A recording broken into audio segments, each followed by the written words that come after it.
Today I'm making just a basic small clear marble out of Schott clear glass. This is a borosilicate glass. I'm making a marble that's probably going to be about 3/4 to an inch in diameter. I've taken a 10mm rod of Schott glass and gathered it into a ball. Took a couple of minutes to just heat it into a little gather like this. And if you keep rotating the gather, it stays in pretty much a marble shape by itself. When you get about to the size that you want to use, heat your punty, which is just another rod of borosilicate glass. Get the punty tip hot.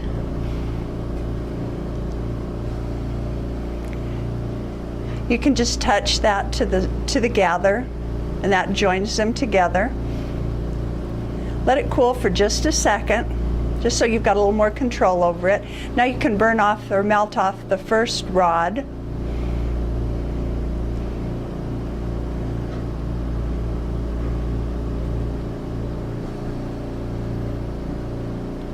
Takes just a minute to kind of melt that away.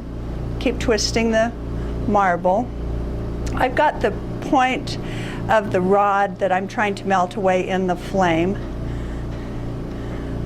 Now I put the whole marble back in the flame, kind of gather it back into a ball shape again.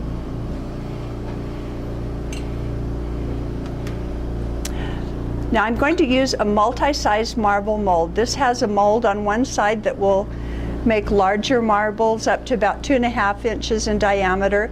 The smaller size can be used for 1/2 inch to about 1 inch in diameter. Just roll the marble gently. If you push, it distorts the glass, and then you have to work it back into ball shape. So that's got one end fairly smooth, fairly shaped. Heat it again. Take another borosilicate punty. If you touch two pieces of borosilicate glass together and they're hot, but they're different temperatures, they stick together, but it forms a really weak joint, so you can tap them apart later. Now I'm burning off the second punty.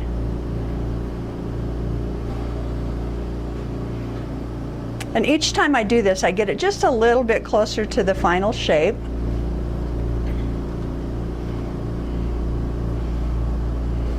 I find that larger marbles are actually easier to make than the small ones. I have kind of a heavy hand sometimes and push a little bit too hard and make the marble just a little bit off center or off round because I push hard. So as you get used to doing this, you get a little bit more adept at knowing exactly how much pressure you can put.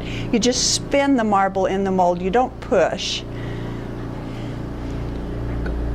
Now, if you've ever chased a piece of hot glass across your bench, you understand why I'm tapping this punty off while the marble is in the mold instead of up on the torch. Then heat the punty again, touch it to the marble. Then you can burn off the place where the last punty was attached. Kind of melt that in. Now you can start examining the marble to see if it's round or if there are parts that you need to kind of reshape a little bit. This one looks pretty round. So I'm going to spin it in the marble mold again. No pressure, just spinning.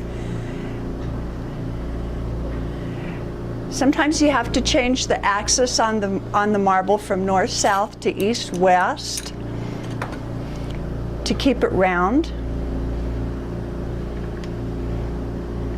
This one looks pretty good though, so I don't need to do it more than once. Melt off that little punty mark, smooth that in. Tap off this last punty. Then it can go into the flame. Turn the flame down if you need to. You don't want to melt the marble, you just want to smooth in that one little punty mark.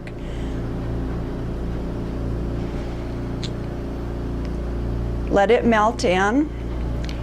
Then kind of examine the marble to make sure that it's nice and round. If it's got a spot that looks like it's flawed or a little bit indented or not quite perfect, this is the time to fix it. You can't do it later. Perfectly round, that's all there is to it. Thanks for watching.